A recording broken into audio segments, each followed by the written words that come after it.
बात करेंगे सीटेट की पेडागोजी के बारे में। सबसे पहले चाइल्ड डेवलपमेंट की पेडागोजी आती है। समावेशी कक्षा जिसमें प्रत्येक बच्चे की विशिष्ट जरूरतों के अनुसार लचीले अधिगम में सहायक है। Which of the following of advocates a flexible learning environment considering the unique needs of each child in an inclusive classroom?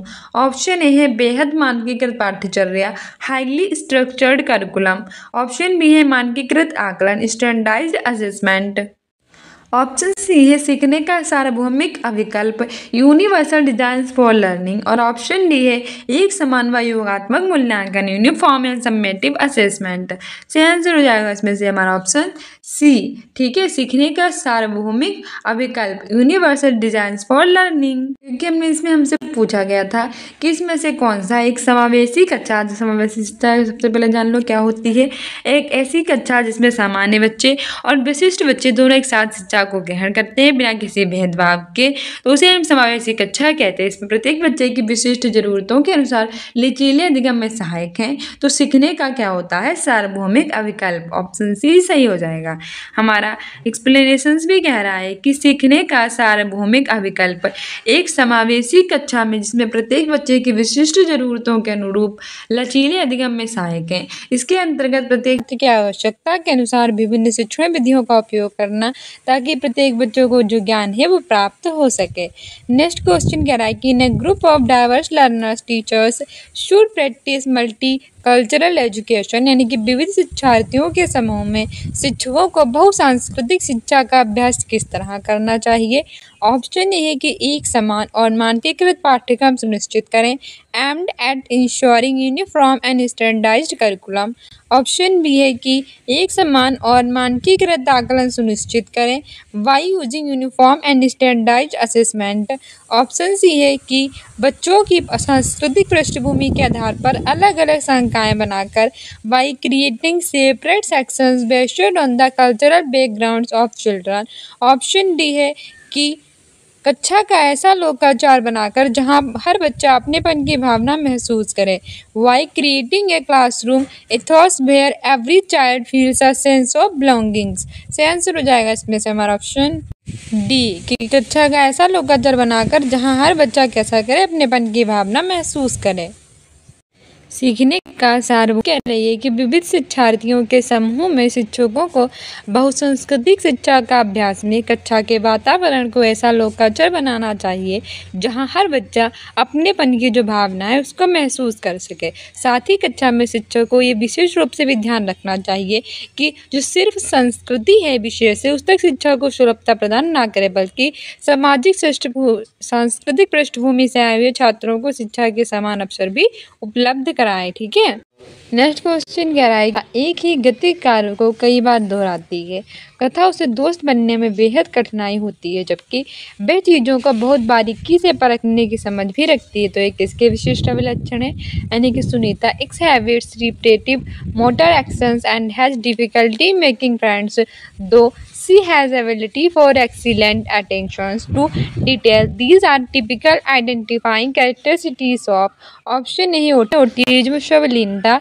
Option B है डिसलेक्सिया पठन वैकल्य। ऑप्शन सी है डिस्ग्राफिया लेखन वैकल्य।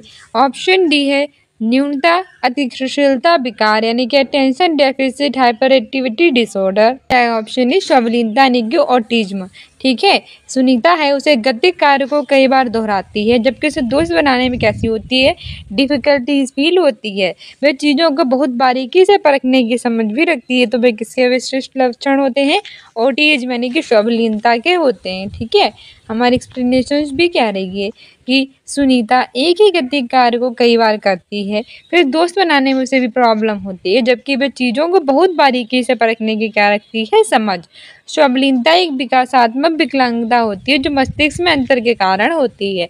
श्रवणहीनता ऑटिज्म होता क्या है, ये एक विकासात्मक विकलांगता होती है जो कि किस कारण होती है हमारे मस्तिष्क में अंतर होता है इसके कारण होती है। इससे जो ग्रसित बालक होता है वो अक्सर सामाजिक संचार और बातचीत प्रतिबंधित या दोहराए जाने वाले व्यवहार या रुचियों की क्या होने होती है समस्या होती है। नेक्स्ट क्वेश्चन कह रहा है कि which of the following is an example of assistive technology to aid hearing, यानी कौन सा उदाहरण सहायकी तकनीकी का इस्तेमाल करते हुए विद्यार्थियों को सुनने में मदद करेगा। ऑप्शन ए है ब्रेल सिस्टम, ब्रेल प्रणाली। ऑप्शन बी है वॉकिंग स्टिक, छड़ी। ऑप्शन सी है साउंड एम्पलीफायर यानी ध्वनि प्रबंधक। और ऑप्शन डी है आई ग्लासेस यानी कि चश्मा। सही आंसर हो जाएगा इसमें से हमारा ऑप्शन सी, ध्वनि प्रबंधक यानी कि साउंड एम्पलीफायर। इसमें से जो ध्वनि प्रबंधक है वो सहायक तकनीकी का इस्तेमाल करते हुए विद्यार्थियों को सुनने में क्या करेगा, मदद करेगा। हमारी एक्सप्लेनेशन भी कह रही है कि ध्वनि प्रबंधक जो है वो सहायक तकनीक का इस्तेमाल करते हुए विद्यार्थियों को सुनने में मदद करेगा, जिनकी जो श्रवण क्षमता कैसी होगी, कम होगी। ध्वनि प्रबंधक आंशिक रूप से सुनने में असमर्थ यूजर्स के लिए आवाज़ की वॉल्यूम और स्पष्टता को क्या कर देता है, बढ़ा देता है, जिससे उसे क्या किया जा सके, सुना जा सके। नेक्स्ट क्वेश्चन कह रहा है कि which of the following are important characteristics of creativity, यानी कि इसमें से कौन सी है जो रचनात्मकता की महत्वपूर्ण विशेषता है। ऑप्शन ए है अभिसारी सोच, डाइवर्जेंट थिंकिंग। ऑप्शन बी है विचारों की मौलिकता, originality of ideas. Option C है लचीलापन, फ्लेक्सिबिलिटी। ऑप्शन डी है अभिसारी सोच, कॉन्वर्जेंट थिंकिंग। तो option A 1 2 first second third. Option C B है फर्स्ट सेकंड। ऑप्शन सी है सेकंड थर्ड। ऑप्शन डी है फर्स्ट सेकंड थर्ड फोर्थ।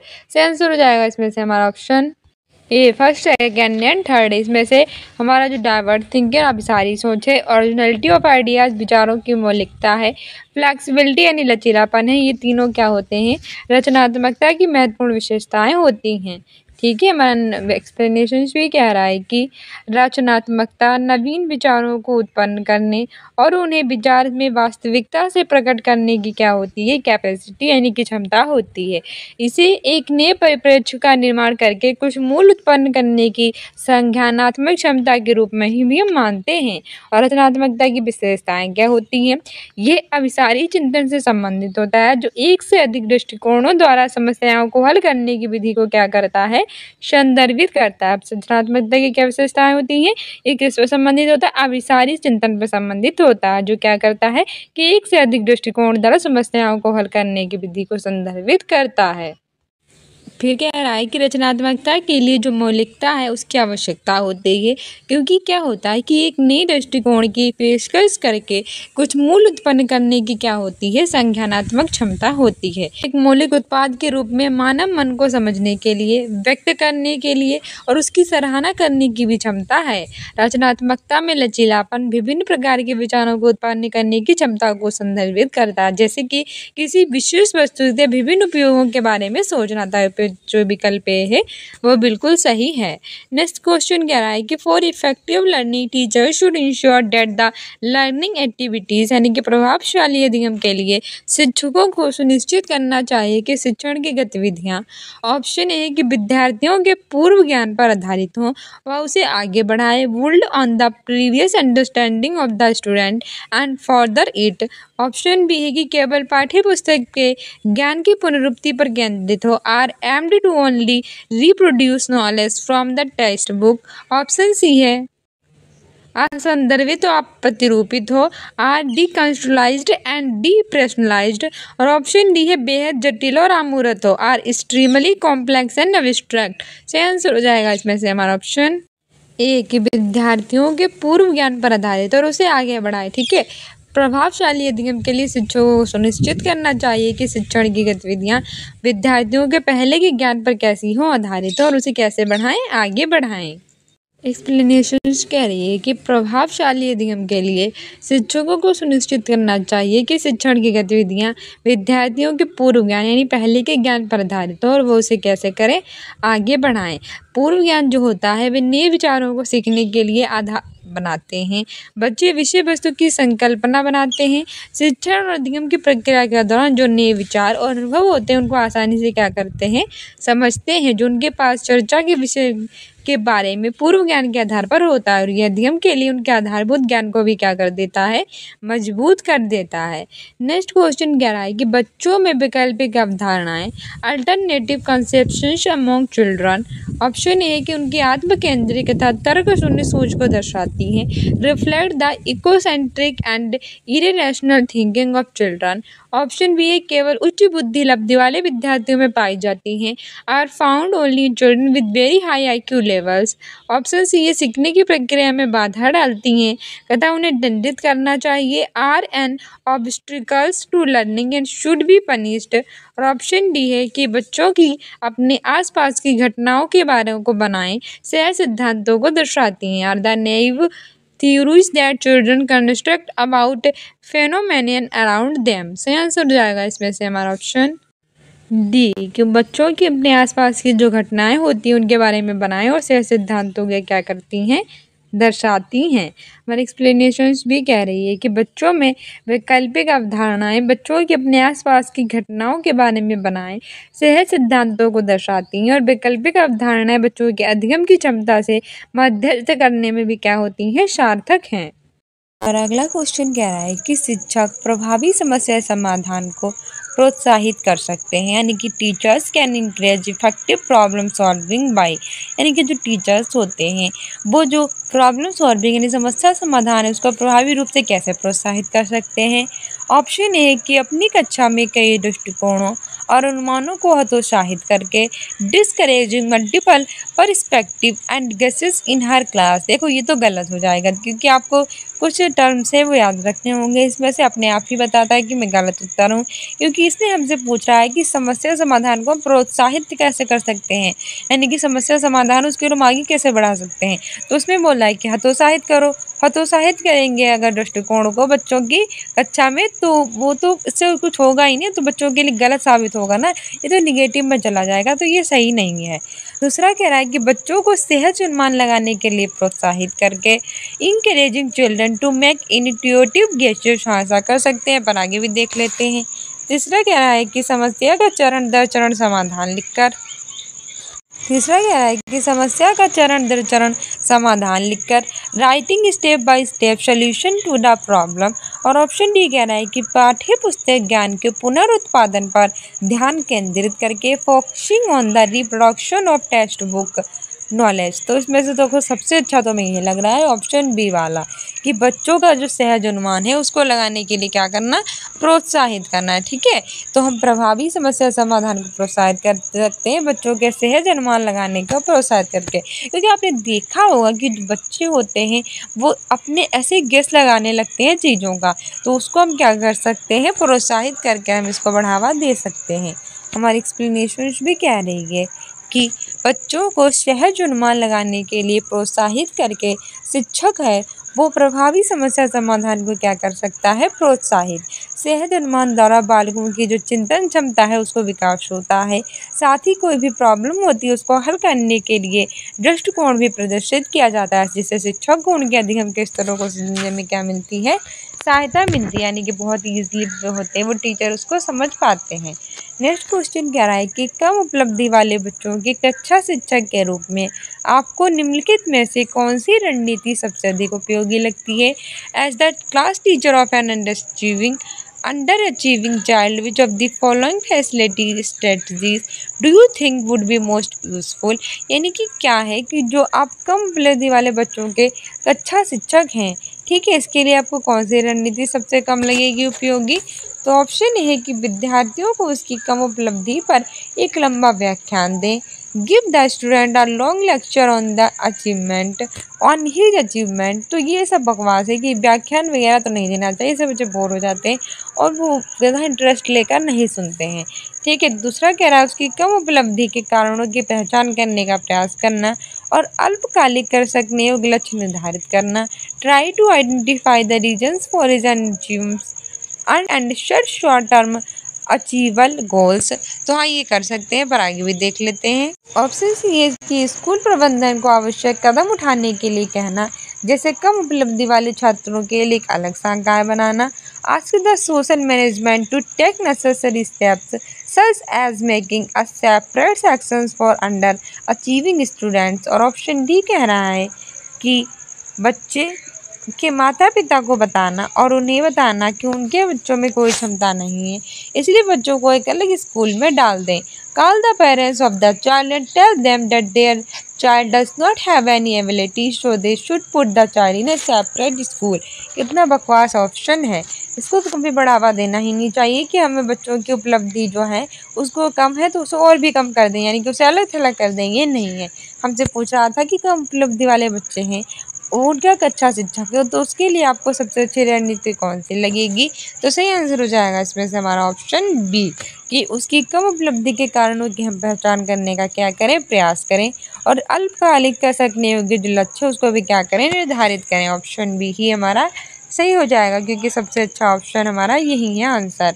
हमारा एक्सप्लेनेशन भी कह रही है कि एक कम उपलब्धि वाले बच्चों में उनके एक अच्छा शिक्षक के रूप में आपको उसकी कम उपलब्धि कारणों की पहचान करने का क्या करना चाहिए, प्रयास, साथ ही अल्पकालिक कर पाने योग्य लक्ष्य निर्धारित करना। इस प्रकार की रणनीति में क्या होते हैं, बहुत ही ज़्यादा उपयोगी लगती हैं। नेक्स्ट क्वेश्चन कह रहा है कि बच्चों में अवधारणात्मक समझ को सक्षम करने के लिए इनमें से कौन सी महत्वपूर्ण गतिविधि है? Which of this is important activity to enable conceptual understanding in children? Option A है संवाद, डायलॉग, ऑप्शन बी है लेक्चर, व्याख्यान, ऑप्शन सी है प्रत्यक्ष निर्देश, डायरेक्ट इंस्ट्रक्शंस, ऑप्शन डी है रिवॉर्ड्स यानी कि पुरस्कार। सेंस हो जाएगा ऑप्शन ए संवाद यानी कि डायलॉग। सही है। बच्चों में जो अवधारणात्मक सजम होती है, अवधारणात्मक समझ होती है यानी कि अंडरस्टैंडिंग होती है, उसको सक्षम करने के लिए सबसे महत्वपूर्ण गतिविधि जो होती है वो संवाद यानी कि डायलॉग ही होता है। हमारी एक्सप्लेनेशन भी कह रही है कि बच्चों में अवधारणात्मक समझ को सक्षम करने के लिए संवाद जो होते हैं वो महत्वपूर्ण गतिविधि होते हैं। संवादात्मक होने के नाते एक शिक्षक को संबोधित करके छात्र शिक्षक बातचीत के माध्यम से सीखने को क्या बनाता है, सुगम बनाने के द्वारा सीखने की सुविधा प्रदान करने का भी उसे प्रयास करना चाहिए। नेक्स्ट क्वेश्चन कह रहा है कि according to National Education Policy 2020 experimental learning will be adopted in all stages. What is not correct with respect to experimental learning? पहला है कि it makes the teacher more active in the teacher learning process than the student. दूसरा है कि it helps in connecting past experience to gaining new knowledge and transfer of positive learning. तीसरा है कि it is completely based on the promotion of traditional books knowledge. और option चौथा है कि it emphasise on development real and scientific understanding in students through experience and experiment. पहला है कि दूसरा चौथा सही है, दूसरा है कि पहला तीसरा सही है, तीसरा है कि पहला चौथा सही है, चौथा है कि दूसरा और तीसरा सही है। सही हो जाएगा ऑप्शन बी के इसमें से हमारा पहला और जो तीसरा है वो सही है। ठीक है।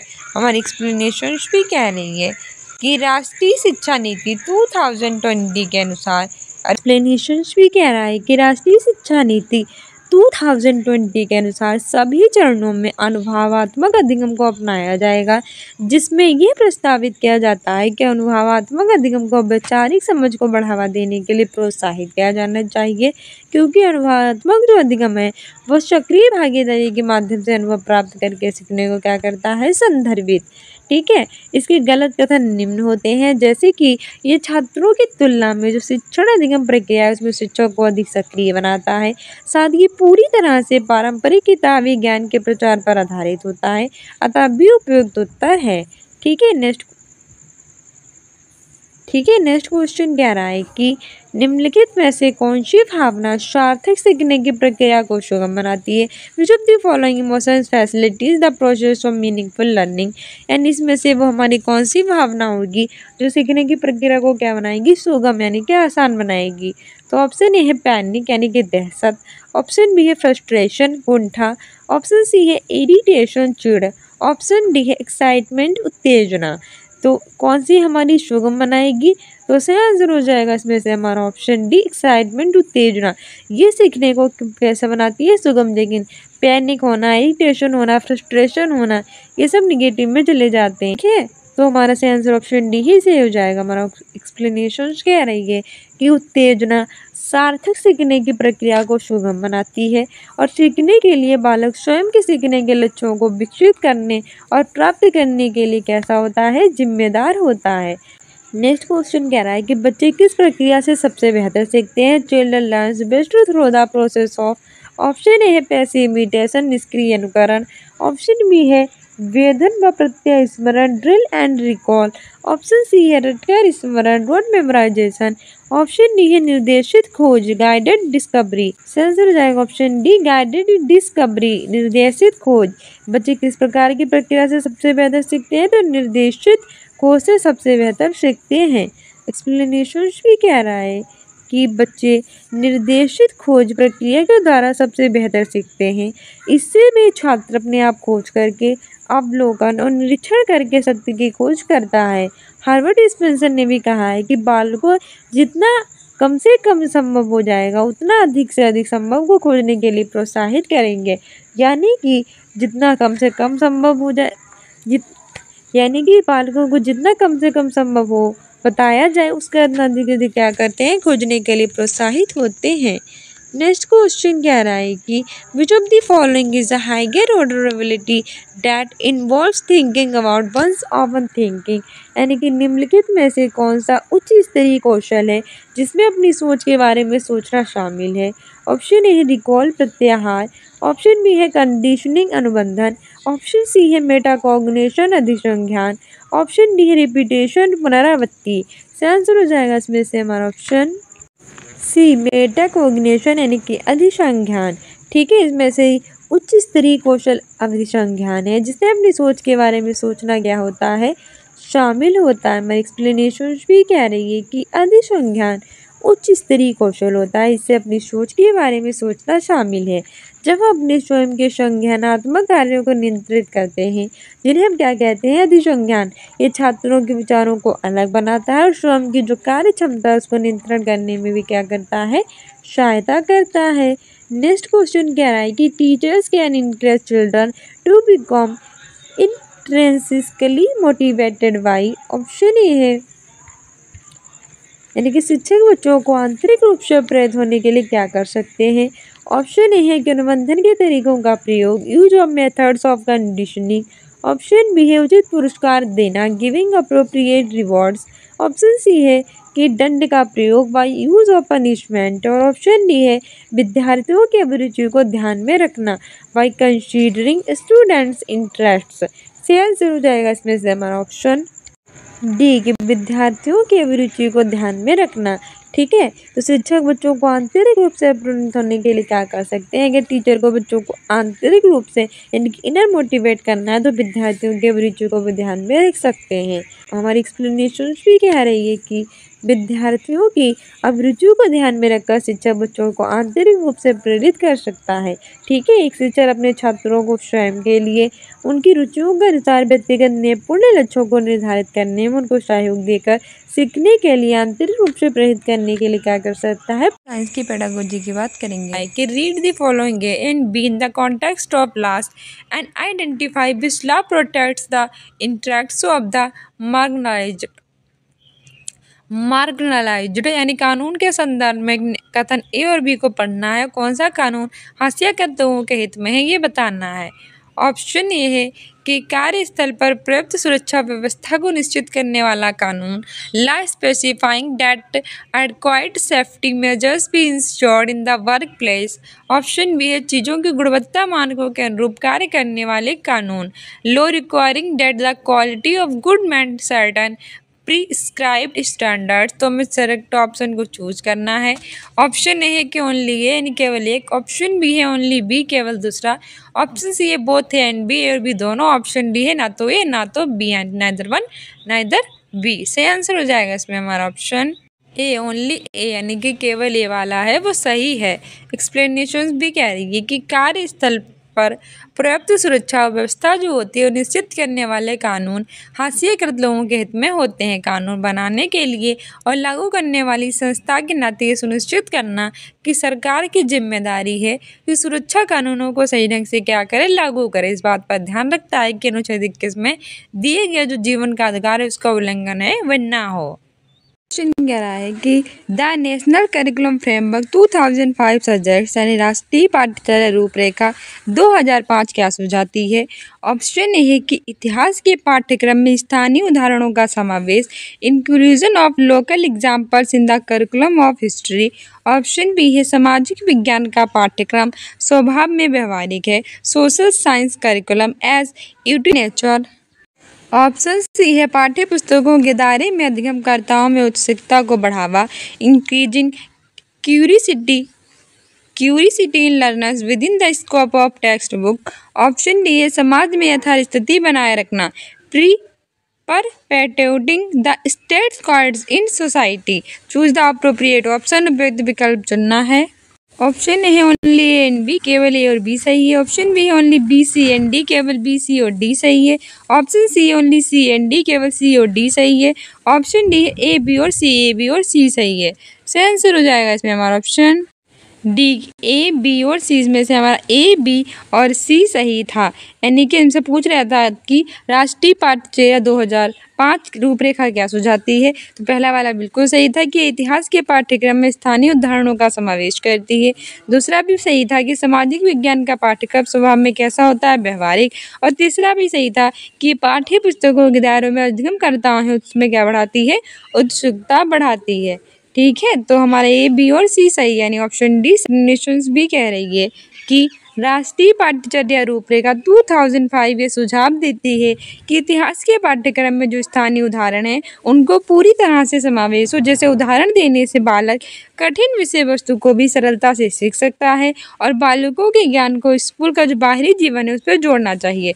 वहीं एग्जाम्पल्स ऐसे देने चाहिए जो उनसे रिलेटेड हो और उनके जीवन को बाहर से जोड़ भी देना चाहिए, जिससे वो क्या कर सकें, उनके साथ रिलेट कर सकें। और आपने देखा होगा कि जब बच्चे अपने साथ दूसरों को रिलेट करते हैं तो वो उसकी अच्छे से उन्हें समझ सकते हैं। और सोशल साइंस में भी ऐसा ही में करना चाहिए। इसके पाठ्यक्रम का आधार उनके व्यवहार के अनुकूल होना चाहिए, जिससे वे सीखने और ज्ञान प्राप्त करने में कैसे हो, असहज, मतलब जो है वो डिफिकल्टी उन्हें फील ना हो और वो उसमें असहज महसूस ना करें, अभी सहज महसूस करें। अधिगमकर्ताओं में उत्सुकता की वृद्धि होती है। इसके लिए पाठ्यचर्या को इस तरह से संवर्धन करें कि बच्चे का चहुमुखी, एक दो नहीं चारों तरफ से उसका क्या हो सके, विकास, यानी चहुमुखी विकास के अवसर उसे प्राप्त हो। इस तरह से ए बी और सी सही है। नेक्स्ट क्वेश्चन कह रहा है कि which of the following is true about social science, choose the appropriate option, यानी कि निम्नलिखित में से कौन सा सामाजिक विज्ञान के संदर्भ में सही है। इस विकल्प को चुनना है। पहला है कि तथ्य परम पावन है तथा इन पर प्रश्न नहीं कर सकते, facts are sacrosanct and not be questioned। Option B है उच्च प्राथमिक कक्षाओं में विवादास्पद मामलों के शिक्षण से बचना चाहिए, teaching of controversial issues should be avoided in upper primary classes. Option में से पहला है कि ए इज करेक्ट, ए सही है। दूसरा है कि बी इज करेक्ट, बी सही है। तीसरा है कि A and B are correct, A और बी दोनों सही हैं। चौथा है कि both A and B are incorrect, यानी ए और बी दोनों गलत हैं। सही आंसर हो जाएगा इसमें हमारा ऑप्शन डी के both A and B are incorrect, यानी कि इसमें ए और बी थे दोनों क्या थे, गलत थे। ठीक है, हमारा एक्सप्लेनेशन भी कह रही है कि आखिर गलत थे तो क्यों गलत थे। उच्च प्राथमिक कक्षाओं में शिक्षक और छात्र को किसी कठिन विषय वस्तु पर विवाद के स्थान पर एक साथ आपस में क्या करनी चाहिए, सामंजस्य स्थापित करते हुए शिक्षक को संबंधित विषय पर छात्र की क्या करनी चाहिए, मदद यानी कि हेल्प करनी चाहिए। इससे कक्षा का जो वातावरण है वो अधिगम परिपूर्ण बना रहेगा। इससे मतलब अच्छे से बच्चे उसमें सीख पाएंगे। किसी भी संबंधित तथ्य पर छात्र को शिक्षक से प्रश्न करना चाहिए और इससे शिक्षक और छात्र इनके मध्य क्या होगी कि अन्योन्य क्रिया वातावरण का निर्माण होता है। इस तरह से सामाजिक विज्ञान के संदर्भ में और भी दोनों कैसे हैं, गलत हैं। ठीक है, नेक्स्ट क्वेश्चन कह रहा है कि निम्नलिखित कथन कॉन्सेप्ट मैपिंग अवधारणा मानचित्रण संबंधित है। सही विकल्प का चयन करें। Following statements are related to concept mapping, choose the correct option. Statement ये है कि concept maps are represented in hierarchical fashion with most inclusive concept at the top. Statement B है कि concept map is grounded in theory of assimilation. तो हमारा ये पहला वाला था कि अवधारणा जो होती है वह मानचित्र पदानुक्रम में व्यवस्थित अवधारणाओं की ऐसी व्यवस्था होती है जिसमें समावेशी अवधारणा क्या होती है, शीर्ष पर यानी टॉप पर होती है। कथन बी था कि अवधारणा मानचित्र मिलान के सिद्धांत पर आधारित है। तो सही विकल्प चुनना है। ऑप्शन ए के only statement A is true, A केवल ये सही है। Option B A B both statements are true, A B दोनों सत्य हैं। तीसरा only statement B is true, केवल बी सही है। फोर्थ है कि statement A is true but B is wrong, A वाला तो सही है लेकिन बी वाला सत्य है। सही आंसर हो जाएगा इसमें हमारा ऑप्शन बी कि हमारा कथन ए और बी दोनों कैसे हैं, सत्य हैं। एक्सप्लेनेशन भी कह रही है कि अवधारणा मानचित्र विद्यार्थियों के पूर्व ज्ञान और विचारों को जानने का क्या होता है, एक तरीका यानी कि वे होता है। यह मानचित्र एक बिल्कुल अलग परंतु एक पूरक तकनीक होती है। ये विचारों के संगठन और अवधारणाओं के बीच के संबंध है उसको क्या करती है, स्थापित करती है। इस अवधारणा मानचित्र में समावेशी अवधारणा सबसे टॉप पर होती है और इस मानचित्र में अवधारणाओं को एक तीर से जोड़ा जाता है और शब्द उस जुड़ाव के बारे में समझाते हैं। अवधारणा मानचित्र मिलान के सिद्धांत पर आधारित है तथा कथन ए और बी दोनों कैसे हैं, सत्य हैं। नेक्स्ट क्वेश्चन कह रहा है कि in a geography class on renewable energy the objective on active based on the concept of solar cooker would be demonstrate, यानी कि नवीकरणीय ऊर्जा का एक भूगोल कक्षा में सोलर कुकर की संकल्पना पर आधारित गतिविधि का उद्देश्य देश को प्रदर्शित करने का होगा। ऑप्शन ए कि कैसे भोजन बनाना है मनोरंजक हो सकता है, how cooking can be fun. Option B है कि कैसे सौर ऊर्जा का संग्रहण और उपयोग किया जा सकता है, how solar energy can be trapped and utilised. Option C है कैसे सौर ऊर्जा प्राप्त होती है, how solar energy usually wasted. Option D है कैसे धीमी रफ्तार से खाना पकाना जंक फूड की तुलना में अच्छा है, how slow cooking is better than junk food. सही आंसर हो जाएगा इसमें हमारा ऑप्शन बी की कैसे सौर ऊर्जा का संग्रहण और उपयोग किया जा सकता है। ठीक है, नवीकरणीय ऊर्जा के एक भूगोल की कक्षा में हम सोलर कुकर की संकल्पना पर आधारित गतिविधि का उद्देश्य होता है कि कैसे सौर ऊर्जा का संग्रहण और उपयोग कर सकते हैं उसको प्रदर्शित करना होता है। एक्सप्लेनेशंस भी कह रही है कि कैसे सौर ऊर्जा का संग्रहण और उपयोग किया जा सकता है। ये नवीकरणीय ऊर्जा पर एक भूगोल कक्षा में सोलर कुकर की संकल्पना पर आधारित गतिविधि के उद्देश्य को प्रदर्शित करने का होगा। नवीकरणीय ऊर्जा अच्छा होती क्या है, वह ऊर्जा जो प्रदूषण मुक्त होती है, यानी जिस ऊर्जा में प्रदूषण नहीं होता है और जिसकी स्रोत का क्षय नहीं होता, यानी कि जो खत्म नहीं होती है, उसे ही हम ऊर्जा कहते हैं, नवीकरणीय ऊर्जा। इनके स्रोत का पुनः भरण होता है, यानी पुनः से किया जा सकता है, यूज किया जा सकता है, रीयूज होती है। जैसे कि सौर ऊर्जा है, पवन ऊर्जा है, भूतापीय ऊर्जा है, तो ये ऊर्जा जो होती है रीयूज होती है, यानी इसे खत्म नहीं कर सकते हैं। साथ में इसमें प्रदूषण भी नहीं होता है। तो अगर आपसे एक शब्द में पूछे कि किस ऊर्जा को हम नवीकरणीय ऊर्जा कहते हैं, तो वे ऊर्जा जिसका क्षय नहीं होता है, जिसे पुनः उपयोग में लाया जा सकता है और साथ ही जिसको जो होता है जिसमें प्रदूषण नहीं निकलता है, उसे हम क्या कहते हैं, अनवीकरणीय ऊर्जा कहते हैं, नवीकरणीय ऊर्जा कहते हैं। भाई अनवीकरणीय ऊर्जा कैसी होती है, नाम से ही पता है, वो ऊर्जा जिसका हम प्रयोग दोबारा नहीं कर सकते हैं और जिसमें से प्रदूषण होता है, वो कौन सी ऊर्जा कहलाती है, अनवीकरणीय। जैसे कोयला है, पेट्रोल है, प्राकृतिक गैस है। ठीक है, नेक्स्ट कह रहा है कि who can be a part of team teaching, यानी कि कौन अध्यापक समूह का भाग हो सकता है। ऑप्शन ए है teacher from another subject but from the same institution, यानी कि एक ही संस्थान का परंतु अन्य विषय का शिक्षक। ऑप्शन बी है a teacher of some object from another institution, एक अन्य संस्थान से समान विषय का शिक्षक। ऑप्शन सी है a teacher appoint specifically for the purpose, यानी कि विशिष्ट उद्देश्य के लिए नियुक्त एक शिक्षक। ऑप्शन डी है कोई भी शिक्षक किसी भी विषय से है जिसे पढ़ाई जाने वाली थीम पर महारत हासिल है, any teacher from any discipline having expertise related to the theme being taught. सही आंसर हो जाएगा इसमें हमारा ऑप्शन डी कि कोई भी शिक्षक किसी विषय से हो जिसे पढ़ाई जाने वाली थीम पर महारत हासिल हो। ठीक है, हमारा एक्सप्लेनेशन भी कह रहा है कि कोई भी शिक्षक किसी भी विषय का हो जिसे पढ़ाई जाने वाली थीम पर महारत हासिल हो। ये अध्यापन समूह का क्या हो सकता है, एक प्रमुख पार्ट हो सकता है। अध्यापन के अंतर्गत शिक्षक संबंधित विषय को अच्छी तरह जानता हो, अन्यथा पढ़ने में कैसी होगी असुविधा। जब शिक्षक संबंधित विषय की जानकारी नहीं रखता है तो कक्षा में शिक्षण प्रक्रिया होती है वो सही ढंग से संचालित होनी चाहिए। नेक्स्ट कह रहा है कि what would be the most appropriate reason for an activity involving students in energy audit of their school, यानी कि विद्यार्थियों को उनके विद्यालय की ऊर्जा संपरीक्षा ऑडिट की एक गतिविधि में भागीदारी के लिए अति उपयुक्त कारण क्या होगा। ऑप्शन ए कि विद्यालय में प्रयोग होने वाले उपकरणों के प्रकारों को जानने के लिए, to know the types of appliances used in school. Option B है कि विभिन्न उपकरणों के प्रकारों को जानने के लिए, to know the functioning of different appliances. Option C है कि आदतों में साधारण बदलावों द्वारा कितनी ऊर्जा की बचत की जा सकती है, यह जानने के लिए, to know how much energy can be saved by simple changes in habits.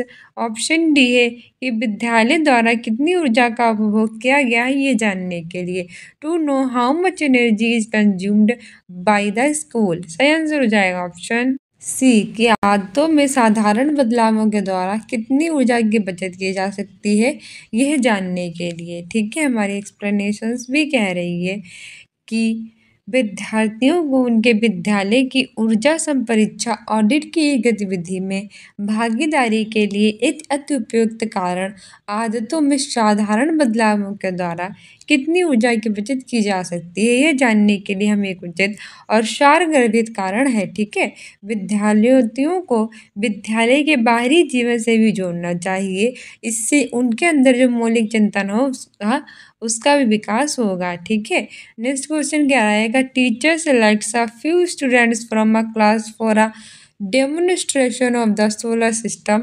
Each of the selected is given a play card with name of a planet of the solar system. Students are asked to hold the play cards and take their places with the sun in the center to create a model of solar system. What would be an appropriate criterion to select students for the given roles of the planet? यानी कि सौर मंडल के प्रदर्शन के लिए अध्यापक कक्षा में कुछ विद्यार्थियों का चुनाव करता है। फिर चुने गए प्रत्येक विद्यार्थी को सौरमंडल के जो ग्रह होते हैं उनके बारे में पट्ट दिए गए होते हैं। विद्यार्थियों को पट्ट थामने के लिए कहा जाता है, उनको स्थान ग्रहण करते हुए सौरमंडल का प्रतिरूप बनाने के लिए कहते होंगे। ये सब आपने देखा भी होगा, इस तरह से एक्टिविटीज़ आपसे करवाई जाती होंगी। तो ग्रहों को प्रदान की गई भूमिकाओं के लिए विद्यार्थी के चुनौती अति उपयुक्त कसौटी क्या होगी चुनाव की? Option A colour of skin यानी कि त्वचा का रंग, ऑप्शन बी है हाइट यानी कि लंबाई, ऑप्शन सी है marks obtained in the last examination पिछली परीक्षा में प्राप्त अंक, और ऑप्शन डी है कम्युनिकेशन स्किल संप्रेषण का कौशल। से आंसर हो जाएगा इसमें हमारा ऑप्शन बी हाइट यानी कि लंबाई। ठीक है, सौरमंडल के प्रदर्शन के लिए जो टीचर होता है वो कक्षा में कुछ स्टूडेंट्स होता है उनको चुनाव करता है, फिर जो विद्यार्थी वो चुनता है उन्हें ग्रहों के नाम वाले पट देता है और फिर उनके साथ ग्रहण करते हुए सौरमंडल का प्रतिरूप बनाने के लिए कहता है। तो ग्रहों को प्रदान की गई जो भूमिकाएं हैं विद्यार्थियों के चुनाव की तो उपयुक्त कसौटी जो होगी वो लंबाई यानी कि हाइट होगी। ठीक है, हमारी एक्सप्लेनेशंस भी कह रहा है कि सौरमंडल के प्रदर्शन के लिए अध्यापक कक्षा से कुछ विद्यार्थियों का चुनाव करता है। चुने गए प्रत्येक विद्यार्थियों को फिर ग्रहों के नाम वाले पट दिए जाते हैं, फिर पट थामने के लिए कहा जाता है, फिर स्थान ग्रहण करते हुए वे प्रतिरूप बनाने के लिए कहते हैं। इस तरह से जो भूमिकाएं होती है विद्यार्थियों की जो चुनाव की अति उपयुक्त कसौटी लंबाई होगी। ठीक है, नेक्स्ट क्वेश्चन क्या है कि which of the following could be the most effective and interesting teaching strategy to introduce history to class sixth students, यानी कि इनमें से छठवीं कक्षा के विद्यार्थियों को इतिहास से परिचित कराने के लिए अति प्रभावशाली और रुचिकर अध्यापन की रणनीति में से कौन सी हो सकती है? ऑप्शन ए है कि ऑस्कर पुरस्कृत फिल्म के प्रदर्शन के बाद बिना किसी अवकाश के व्याख्यान, show an Oscar award and movie followed by a lecture without break. Option B है कि अध्ययनकर्ताओं को ये समझाने के लिए कि ऐतिहासिक रचनाएं स्रोतों को जोड़ने के माध्यम से बनती हैं, खजाना खोजने का खेल खेलें, play treasure hunt game to make learners understand that historical constructions are made through piecing together of source। Option C है कि स्मारकों के संरक्षण और सुरक्षा का एक परियोजना देना, giving a project on the conservation and protection of monuments. Option D है कि छठवीं कक्षा के पाठ्यक्रम के अंश का एक कार्यपत्रक में कार्य करवाना, engaging with a worksheet on content of the syllabus of class 6। से आंसर हो जाएगा इसमें हमारा ऑप्शन बी के अधिगमकर्ताओं को ये समझने के लिए कि ऐतिहासिक रचनाएं स्रोतों को जोड़ने के माध्यम से बनती हैं, खजाना खोलने का खेल खेलें। ठीक है, हमारी एक्सप्लेनेशन भी कह रही है कि अधिगमकर्ताओं को ये समझाने के लिए कि ऐतिहासिक रचनाएं स्रोतों को जोड़ने के माध्यम से बनती हैं, खजाना खोजने का खेल खेलें। ये छठवीं कक्षा के जो विद्यार्थी होंगे, जो स्टूडेंट्स होंगे, उन्हें इतिहास से परिचित कराने के लिए बहुत ही प्रभावशाली और रुचिकर अध्यापन की रणनीति होगी। ठीक है, विद्यार्थियों को इस स्तर से पढ़ाना चाहिए कि जिससे उनके अंदर सीखने की रुचि बनी रहे। उन्हें खेल खेल में कुछ इंटरेस्टिंग वे से पढ़ाना चाहिए जिससे छोटे छोटे विद्यार्थी वो इंटरेस्ट ले सकें पढ़ाई में। नेक्स्ट क्या है, consider the following statement A and B on how social and political life books differ from the earlier civics books at the middle school level। यानी कि मिडिल स्कूल स्तर पर कैसे सामाजिक और राजनीतिक जीवन की पुस्तकें पुरानी नागरिक शास्त्र की पुस्तकों से भिन्न होती है। इसके बारे में दिए गए कथनों को हमें पढ़ना है। पहला है हमारा statement, civics books baked can create examples to highlight the functioning of democracy in people's life in India। दूसरा है कि social and political life books include content grounded in the life of students. तो हमें नागरिक शास्त्र की जो पुस्तकें हैं उसमें ऐसे ठोस उदाहरणों की कमी थी जिनके जरिए लोगों के जीवन में लोकतंत्र की स्थिति को उजागर किया जा सकता था। दूसरा है कि सामाजिक और राजनीतिक जीवन पुस्तकों में ऐसी विषय वस्तुएं शामिल की गई थी जिससे विद्यार्थियों के जीवन से वो जुड़ सकें। तो चूज द करेक्ट ऑप्शन, सही विकल्प चुनना है। पहला है कि ओनली ए इज करेक्ट, केवल एक सही है। दूसरा है कि ओनली बी इज करेक्ट, केवल बी सही है। तीसरा है कि both A and B are correct, यानी ए और बी दोनों सही है। चौथा है नाइदर ए और नॉर बी करेक्ट, ना तो ए सही है ना ही बी। से आंसर हो जाएगा इसमें हमारा ऑप्शन सी कि both A and B are correct, यानी ए और बी दोनों सही थे। हमारी एक्सप्लेनेशंस भी कह रही है कि नागरिक शास्त्र की पुस्तक में समाज और राजनीति का एक अन्योन्य संबंध रहता है। ये पुस्तक विद्यार्थियों को समाज और देश में हो रहे प्रमुख राजनीतिक और जो सामाजिक बदलाव हैं उसके परिप्रेक्ष्य को दर्शाती हैं। नागरिक शास्त्र की पुस्तक में लोकतंत्र से संबंधित ऐसे प्रमुख उदाहरण होते हैं जो कि विद्यार्थियों के जीवन में लोकतंत्र की महत्ता को क्या करते हैं, उजागर।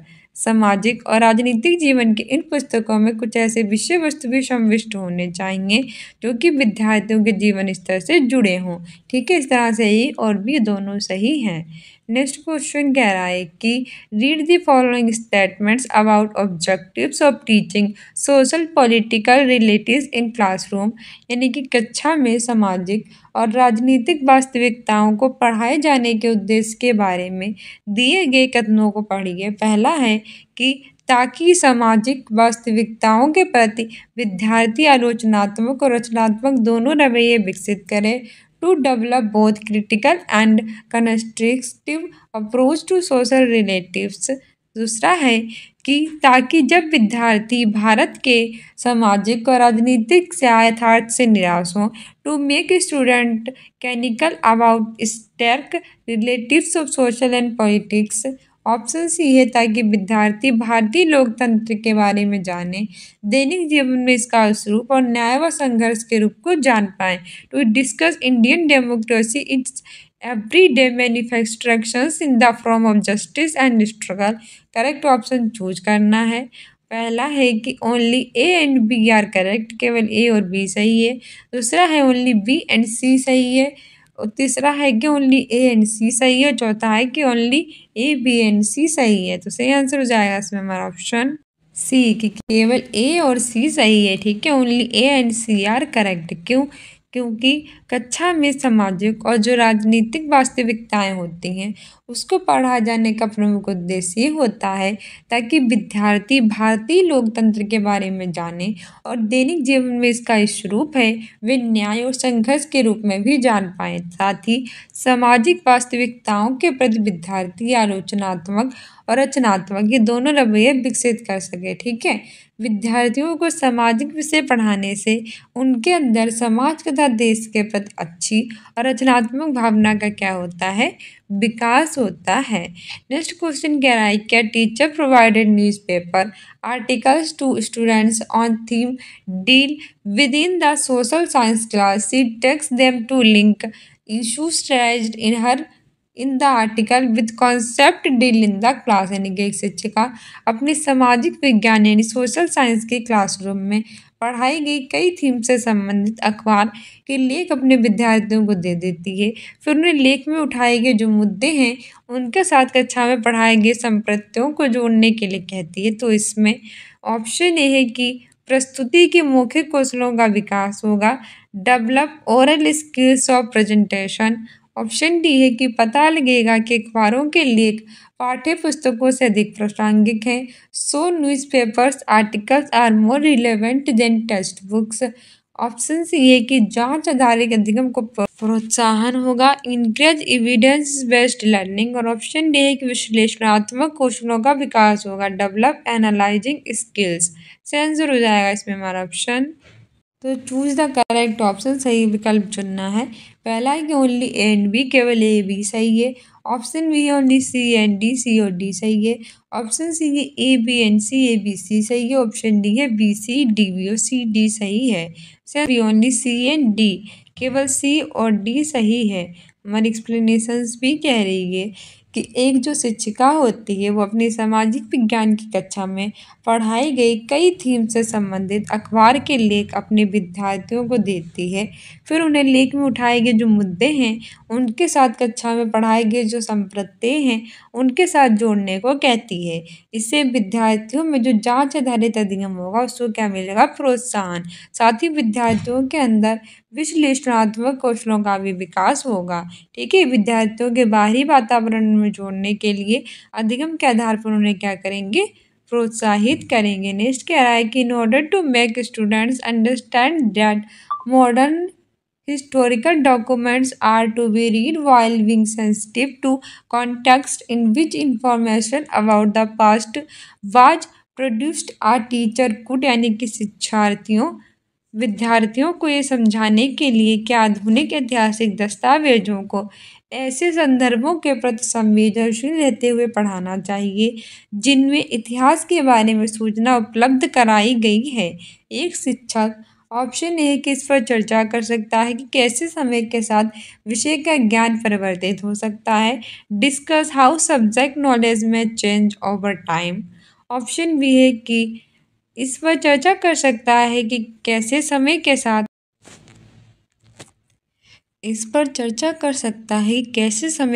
भाषा परिवर्तित होती है, discuss how language change over time. तीसरा है कि इस पर चर्चा कर सकता है कि कैसे शब्दों के अर्थ समय के साथ परिवर्तित हो सकते हैं, discuss how meaning of terms में चेंज ओवर टाइम। तो चूज द अप्रोप्रिएट ऑप्शन, यानी कि सही विकल्प चुनना है। ऑप्शन डी है, ऑप्शन ए है A B and C, A B C सही है। ऑप्शन बी है ए एंड बी, ए और बी सही है। ऑप्शन सी है बी एंड सी, बी और सी सही है। ऑप्शन डी है ए और सी, ए और सी सही है। सही आंसर हो जाएगा इसमें हमारा ऑप्शन डी, कि इसमें से हमारा ए और सी सही है। हमारी एक्सप्लेनेशंस भी कह रही है कि विद्यार्थियों को ये समझाने के लिए कि आधुनिक ऐतिहासिक दस्तावेजों को ऐसे संदर्भों के प्रति संवेदनशील रहते हुए पढ़ाना चाहिए जिनमें इतिहास के बारे में सूचना है वो उपलब्ध कराई गई हो। ठीक है, एक शिक्षक ये चर्चा कर सकता है कि कैसे समय के साथ विषय का ज्ञान जो है वो परिवर्तित हो सकता है, क्योंकि समय कैसा है, परिवर्तनशील है, यानी कि समय बदलता रहता है। समय की गतिशीलता के साथ विषय रूपी तथ्यात्मक ज्ञान जो होता है वो भी परिवर्तित हो जाता है और शब्दों के अर्थ भी समय के साथ कैसे हो जाते हैं, परिवर्तित। इतिहास के संदर्भ में कह सकते हैं कि पूर्व घटित घटनाओं के साथ सूचनाओं को एकत्रित करने में सहायक होते हैं। इस तरह से ये और सी सही है। नेक्स्ट क्वेश्चन क्या रहा है कि consider the following statement and choose the correct option, यानी सही कथन को विचार करना है, सही विकल्प चयन करना है। स्टेटमेंट है कि in order to make the learning of social science more enjoyable and effective there is a need for innovation in teaching methods.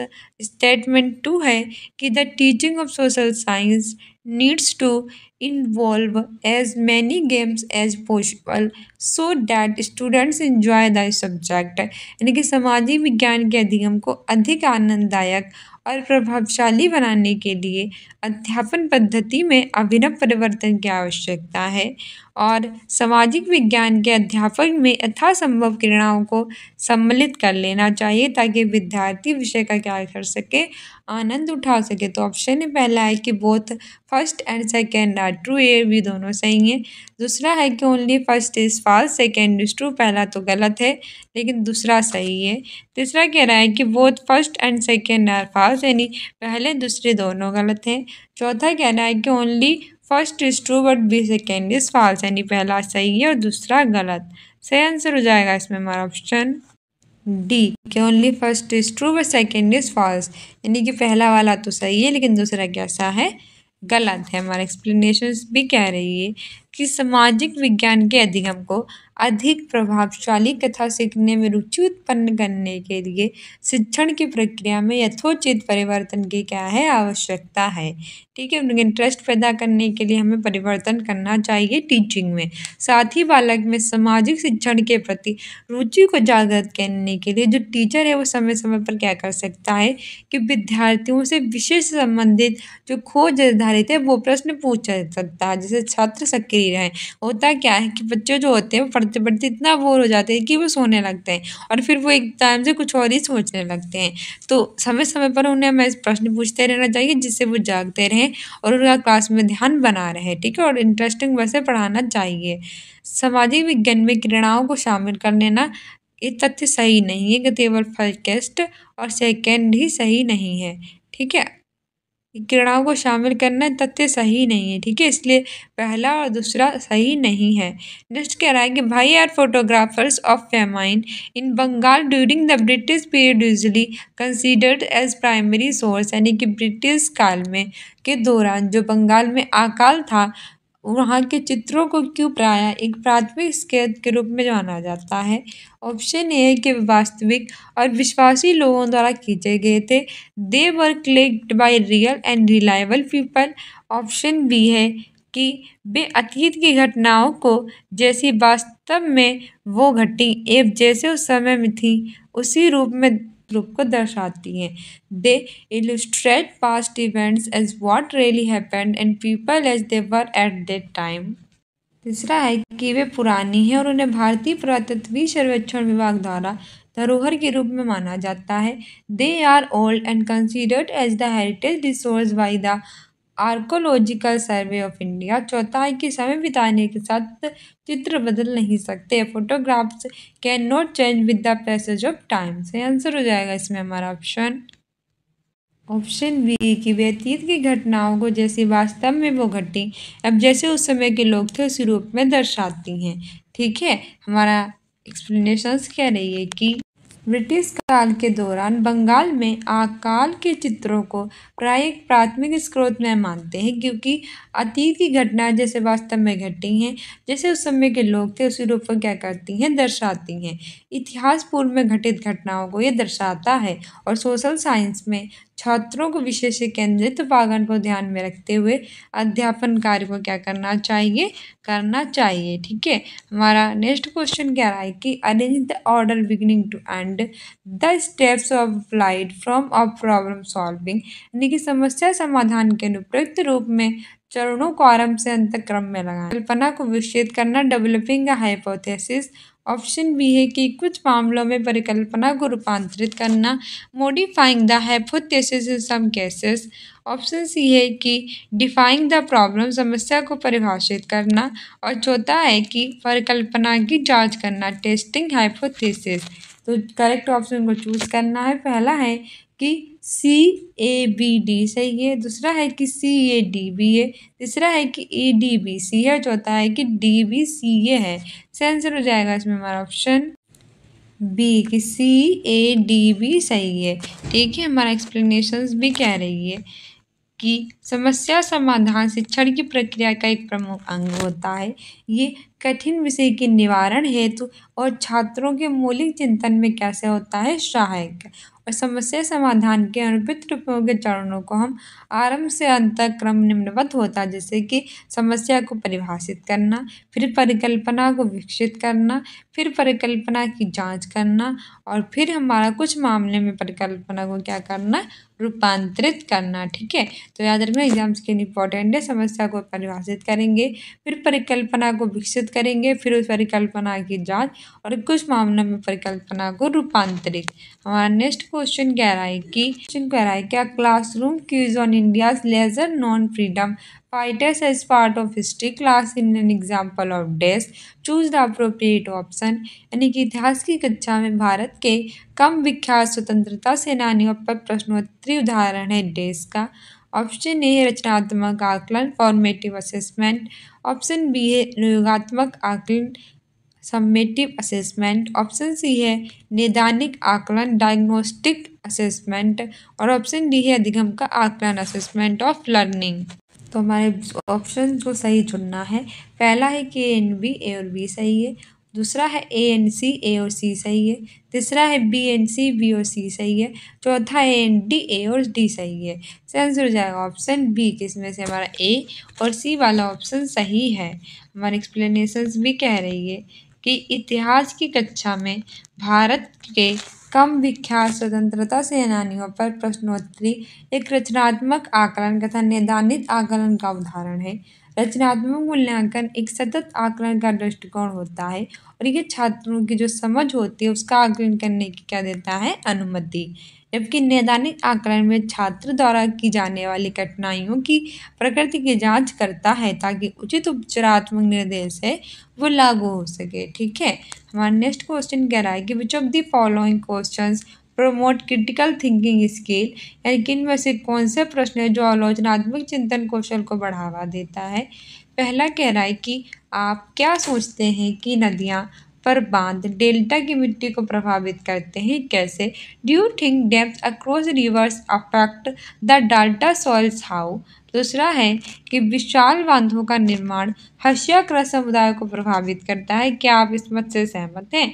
Constructions of large dams affect marginalised communities, do you agree with the view justify. तीसरा कह रहा है कि क्यों तेलंगाना में मेडक जिले में विशाल बांध का निर्माण संभव नहीं है, why it is not possible to construct a large dam in Medak district in Telangana. और चौथा है कि क्यों पश्चिम दिशा की ओर बहने वाली नदियाँ डेल्टा नहीं बनाती हैं, why best flowing rivers do not form delta. तो सही विकल्प चुनना है, choose the correct option. Option A है A and B, option B है B and C, option C है A and C, option D है ए एंड सी। आंसर हो जाएगा इसमें हमारा ऑप्शन ए, कि इसमें से हमारा जो ए और बी है वो सही है। ठीक है, हमारा एक्सप्लेनेशंस भी कह रही है कि आलोचनात्मक चिंतन कौशल को बढ़ाने में जो व्यक्ति है उसे कठिन विषयों को किस प्रकार सहज ढंग से सीखता है, ये उसके मौलिक चिंतन को क्या करती है, बढ़ाती है। नदियों पर बांध डेल्टा की मिट्टी को प्रभावित करती है तथा विशाल बांधों का निर्माण भी हर्षियाकृत समुदाय को द्वारा प्रभावित किया जाता है। ये सभी प्रश्न छात्रों के आलोचनात्मक चिंतन कौशल को बढ़ावा देते हैं। नेक्स्ट कह रहा है कि consider the following statements about rubrics and choose the correct options, यानी रूब्रिक्स के बारे में कथनों पर विचार करना है, सही विकल्प चुनना है। पहला है कि रूब्रिक्स अधिगमकर्ताओं तथा शिक्षकों को स्पष्ट रूप से पहुंचाने में शिक्षकों की मदद कर सकते हैं। Rubrics can help teachers to clearly convey their expectations to the students. Option B है कि रूबिक्स की मदद से विद्यार्थी ये समझ पाते हैं कि अच्छा कार्य किस स्तर के कार्य को माना जाता है। With the help of rubrics students can understand what level of work is considered good. Option C है रूबिक्स का कक्षा में प्रयोग शिक्षक के परिणामों पर रूबिक्स का कक्षा में प्रयोग शिक्षक के परीक्षणों को बेहतर बनाने में मदद करता है, किंतु उद्यमकर्ताओं के प्रदर्शन को नहीं। Application of rubrics in classroom help teachers to improve their test but not student performance. तो हमें ऑप्शन चुनने हैं। पहला है कि and B are correct, option B है कि B and C are correct, option C है and C are correct, option D है all A B and C are correct. से आंसर हो जाएगा ऑप्शन ए कि A and B are correct. ठीक है, हमारा एक्सप्लेनेशन भी कह रही है कि रूबिक्स छात्र उत्पादकों और प्रदर्शन का आकलन करने हेतु एक बहुउद्देशीय स्काउटिंग गाइड है। ये शिक्षण में सुधार करने में हेल्प करता है। साथ ही रूबिक्स छात्रों और शिक्षकों दोनों के लिए एक मार्गदर्शक के रूप में क्या करता है, कार्य। रूबिक्स के द्वारा ही छात्र ये समझ पाने में भी सफल होता है कि अच्छा कार्य किस स्तर के कार्य को माना जा रहा है। यह विभिन्न विषयों के लिए कार्यों का मूल्यांकन भी करता था। रूबिक्स के संबंध में ए और बी सही है। नेक्स्ट कह रहा है कि which of the following question would help to build the critical thinking skill of students. यानी कि निम्न में से कौन सा प्रश्न छात्रों में आलोचनात्मक चिंतन का विकास करने में सहायक होगा। पहला है कि सुधा जो एक सरकारी कर्मचारी है जो अपनी तनख्वाह के साथ और कौन सी सुविधाएं मिलती हैं। What benefits does Sudha a government employee get along with her salary. दूसरा है कि ग्राम पंचायत की क्या भूमिका है, what is the role of gram panchayat. तीसरा है कि छोटी कार्यशालाएं और फैक्ट्रियां अस्थायी मजदूरों की भर्ती क्यों करती हैं। ये अस्थायी मजदूरों के जीवन पर क्या प्रभाव डालते हैं। Why do you think small workshops and factories employ casual workers, how does it affect casual workers life. और चौथा है कि जो लोग गलियों में सामान बेचते हैं तथा जो बाजार में सामान बेचते हैं उनमें क्या अंतर होता है। What are the differences between those who sell on the street and those in market. तो सही आंसर हो जाएगा ऑप्शन सी की छोटी कार्यशालाएं और फैक्ट्रियां अस्थायी मजदूरों की भर्ती क्यों करती हैं और अस्थायी मजदूरों पर क्या प्रभाव डालती हैं। ठीक है, तो मैं एक्सप्लेनेशंस भी कह रही है कि जो छोटी कार्यशालाएं और फैक्ट्रियां होती हैं वो अस्थायी मजदूरों की भर्ती क्यों करती हैं, ये अस्थायी मजदूरों के जीवन पर क्या इफेक्ट डालती हैं। ये प्रश्न छात्रों का जो आलोचनात्मक चिंतन है उसके विकास में सहायता करेगा। मतलब बच्चा सही से सोच पाएगा इस प्रश्न में। आलोचनात्मक चिंतन करने से छात्रों में तर्क करने की क्षमता, सोचने की क्षमता और मौलिक चिंतन की क्षमता का क्या होता है, विकास होता है। नेक्स्ट कह रहा है कि which of the following social science question promote acquisition of metacognition knowledge. यानी कि कौन सा सामाजिक विज्ञान का प्रश्न पारा संज्ञानात्मक ज्ञान के अधिग्रहण को बढ़ावा देता है। ऑप्शन ए कि मानचित्र बनाने के लिए चिन्हों की आवश्यकता क्यों होती है। Why symbols are required to prepare a map. दूसरा है कि मानचित्र के उपयोग को अपने मंडल मुख्यालय से जिला मुख्यालय तक की दूरी ज्ञात कीजिए। Find out the distance from your mandal headquarters to district headquarters with the use of a map. तीसरा है कि क्यों जमीन पर वास्तविक दूरी मानचित्र पर घट जाती है। Why is the actual distance on the ground reduced on the map. और चौथा है मानचित्र की महत्वपूर्ण विशिष्टताओं को सूचीबद्ध कीजिए। List important features of a map. सही आंसर हो जाएगा ऑप्शन बी के मानचित्र के उपयोग से अपने मंडल मुख्यालय से जिला मुख्यालय तक की दूरी ज्ञात कीजिए। ठीक है, यह संज्ञानात्मक ज्ञान के अधिग्रहण को बढ़ावा देता है। हमारा एक्सप्लेनेशंस भी कह रहा है कि मानचित्र के उपयोग से अपने मंडल मुख्यालय से जिला मुख्यालय तक की दूरी ज्ञात करना सामाजिक विज्ञान का यह प्रश्न संज्ञानात्मक ज्ञान के अधिग्रहण को बढ़ावा देगा। परासंज्ञानात्मक ज्ञान किसी भी स्वयं की अनुभूति और विशेष संज्ञानात्मक प्रक्रियाओं के बारे में क्या है, जागरूकता। और ये एक रणनीतिक और चिंतनशील ज्ञान होता है जो कि समस्याओं संज्ञानात्मक कार्यों को हल करने के बारे में जाना जाता है। परासंज्ञानात्मक ज्ञान में आत्म सुधार भी शामिल होता है क्योंकि छात्रों को सीखने के तरीकों को समझाने में मदद के लिए उपयोग की जाने वाली विधि होती है। हिंदी की पेडागोजी की बात करेंगे। साली तरीके से व्याकरण पढ़ाने के संदर्भ में सही नहीं है। आंसर हो जाएगा ऑप्शन डी, नियमों को याद करके अभ्यास ड्रिल के द्वारा व्याकरण सिखाना। ये गलत तरीका है, ऐसा नहीं करना चाहिए कि नियमों को याद कर लें फिर व्याकरण सिखाएं, ठीक है। ये वाला बिल्कुल गलत है और हमसे गलत ही पूछा था, यानी सही नहीं है, यानी कि गलत ही पूछा था। हमारी एक्सप्लेनेशंस भी कह रही है कि नियमों को याद करके अभ्यास यानी कि ड्रिल के द्वारा व्याकरण सिखाना गलत होता है। उचित संप्रेषण द्वारा नियम संप्रेषित करना, व्याकरण में संदर्भ में व्याकरण को प्रासंगिक नियम प्रस्तुत करना, वास्तविक जीवन से जुड़े संप्रेषण के द्वारा अभ्यास के लिए नियम बताना, ये सब बिल्कुल सही हैं। नेक्स्ट है कि जब हम किसी विशिष्ट सूचना के लिए पाठ्य सामग्री पढ़ते हैं तो हमें क्या कहलाता है, तो सही आंसर हो जाएगा हमारा ऑप्शन बी, बारीकी से पठन, ठीक है। जब हम कोई विशिष्ट सूचना होती है उसके लिए पाठ्य सामग्री पढ़ते हैं तो वो बारीकी से पठन कहलाता है। ऊपर ऊपर से पढ़ना सरसरी तौर पर कहलाता है। नेक्स्ट क्वेश्चन है कि जब एक्सप्लेनेशन है कि जब किसी विशिष्ट सूचना के लिए पाठ्य सामग्री पढ़ेंगे तो बारीकी से पठन कहलाएगा। नेक्स्ट है कि मुख्यतः हम मातृभाषा कैसे अर्जित करते हैं, ऑप्शन सी, से सुनकर।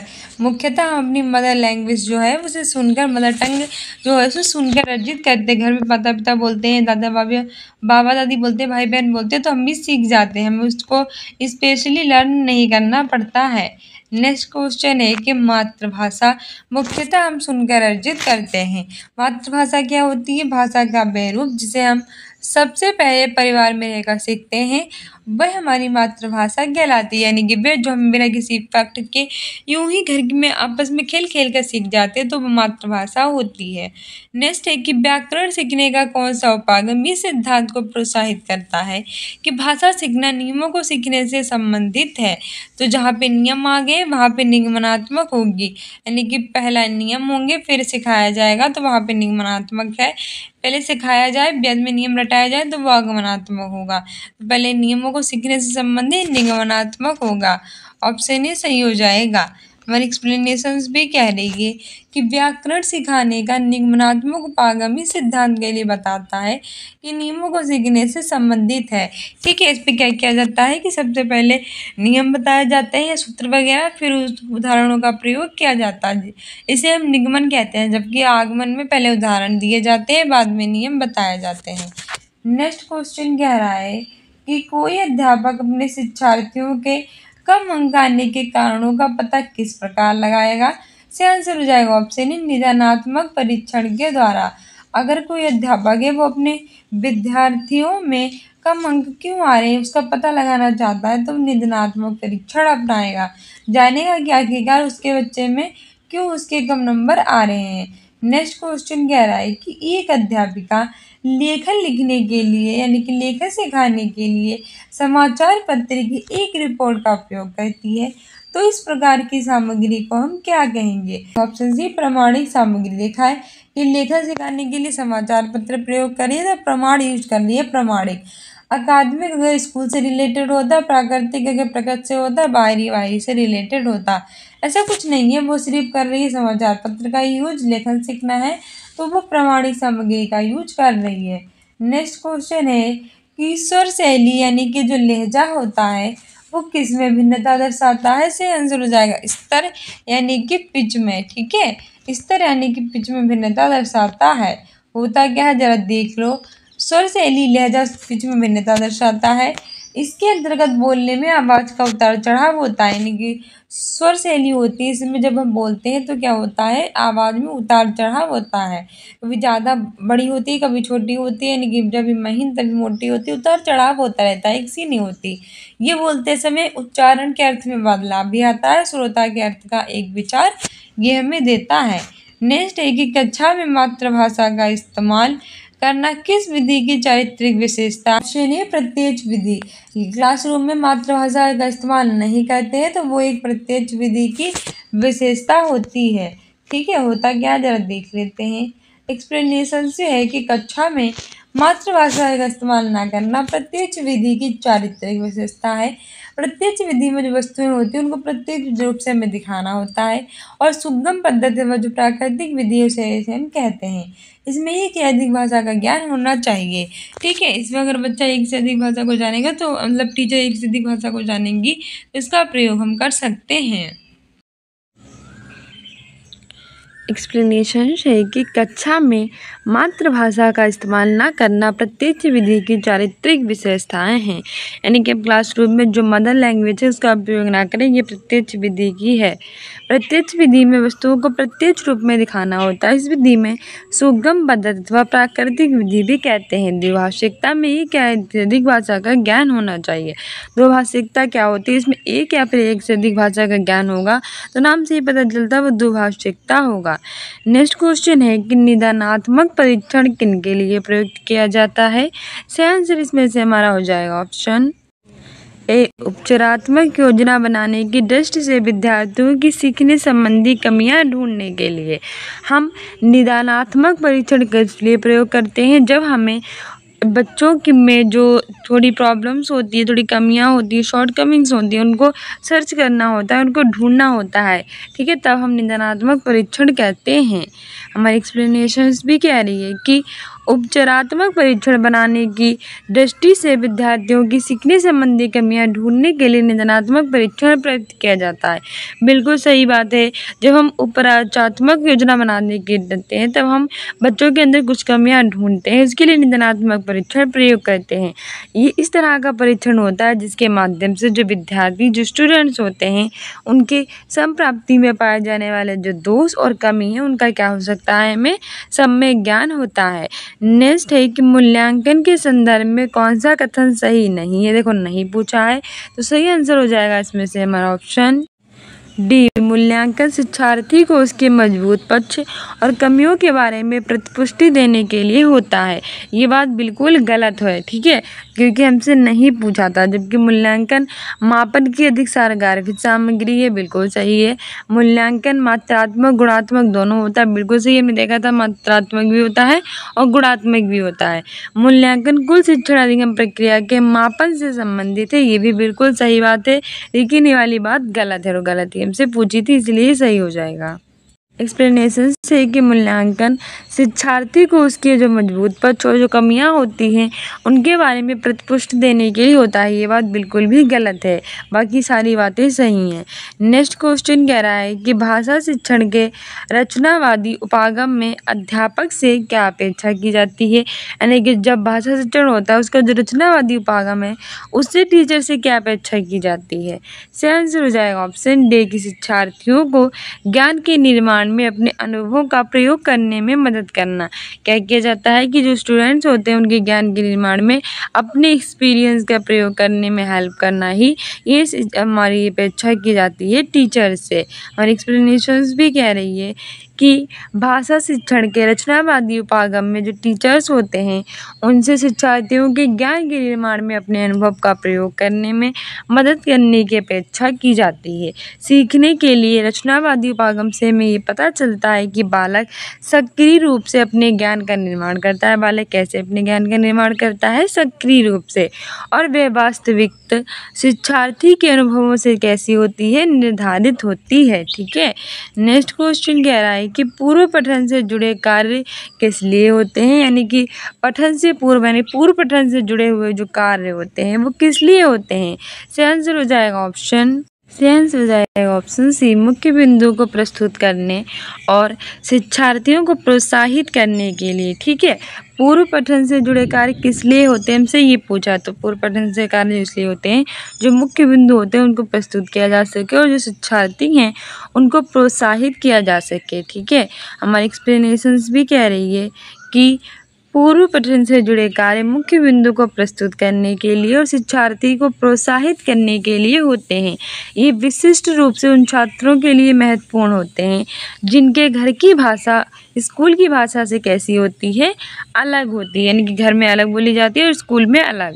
नेक्स्ट है कि निम्नलिखित में से किसके आधार पर संप्रेषण एक चक्रीय प्रक्रिया कहलाएगी? सही आंसर हो जाएगा ऑप्शन सी प्रतिपुष्टि। ठीक है, किसके आधार पर संप्रेषण एक चक्रीय प्रक्रिया कहलाएगी? तो प्रतिपुष्टि के आधार पर संप्रेषण कैसी प्रक्रिया कहलाएगी? चक्रीय प्रक्रिया। ठीक है, प्रतिपुष्टि से आंसर हो जाएगा। एक्सप्लेनेशंस भी कह रही है कि प्रतिपुष्टि के आधार पर संप्रेषण एक चक्रीय प्रक्रिया कहलाएगी। जब प्राप्तकर्ता संदेश को अच्छी तरह से जान लेता है तब वह अपनी प्रतिक्रिया व्यक्त करता है। इस प्रतिक्रिया का स्वरूप प्रतिकूल या फिर अनुकूल हो सकता है। होता क्या है कि जब जो प्राप्तकर्ता होता है, जब संदेश को अच्छी तरह से जान लेगा तो वो एक प्रतिक्रिया व्यक्त करेगा, और वही प्रतिकूल या फिर अनुकूल हो सकती है। कैसी भी हो सकती है प्रतिक्रिया। उस प्रतिक्रिया को ही हम क्या कहेंगे? प्रतिपुष्टि कहते हैं। ठीक है, प्रेषक का अर्थ भेजने वाला होता है, संदेश का मतलब समाचार और खबर, सूचना, माध्यम इत्यादि होता है। प्रतिपुष्टि क्या होती है? जब संदेश प्राप्त करने वाला अपने माध्यम से जो होता है उसके अनुसार प्रतिक्रिया देता है, अनुकूल या प्रतिकूल। ठीक है, उस प्रतिक्रिया को ही हम प्रतिपुष्टि कहते हैं, याद रखना। हमारा नेक्स्ट क्वेश्चन कह रहा है कि संज्ञा समझाने के लिए एक अध्यापिका पहले उदाहरण देती है और उसके बाद परिभाषा बताती है। वे विधि क्या कहलाती है? मोस्ट इम्पॉर्टेंट है, कई बार बता चुके हैं। देखो, विधि दो होती है, एक आगमनात्मक, एक निगमनात्मक। आगमनात्मक विधि में जो होता है उदाहरण दिया जाता है पहले, नियम बताए जाते हैं बाद में। निगमनात्मक विधि में नियम बताए जाते हैं पहले, उदाहरण दिए जाते हैं बाद में। मैंने आपको समझाया था, ना से नियम होता है, ना से निगमनात्मक होता है। ठीक है, अब हमसे कह रहा था कि संज्ञा समझाने के लिए पहले उदाहरण दे रही है, उसके बाद परिभाषा। पहले उदाहरण आ जाए आगमनात्मक, अगर पहले जो होता है एग्जाम्पल आ जाए तो निगमनात्मक होता है। ठीक है, इजी है, तो यहाँ पे आगमनात्मक विधि होगी। एक्सप्लेनेशन भी है कि आगमन विधि में पहले उदाहरण बताए जाते हैं, फिर क्या किया जाता है उसकी परिभाषा दी जाती है। जैसे कि उदाहरण है, जहाँ जहाँ धुआं है वहाँ वहाँ आग है। ठीक है, निगमनात्मक विधि में परिभाषा के बाद हम उदाहरण देते हैं।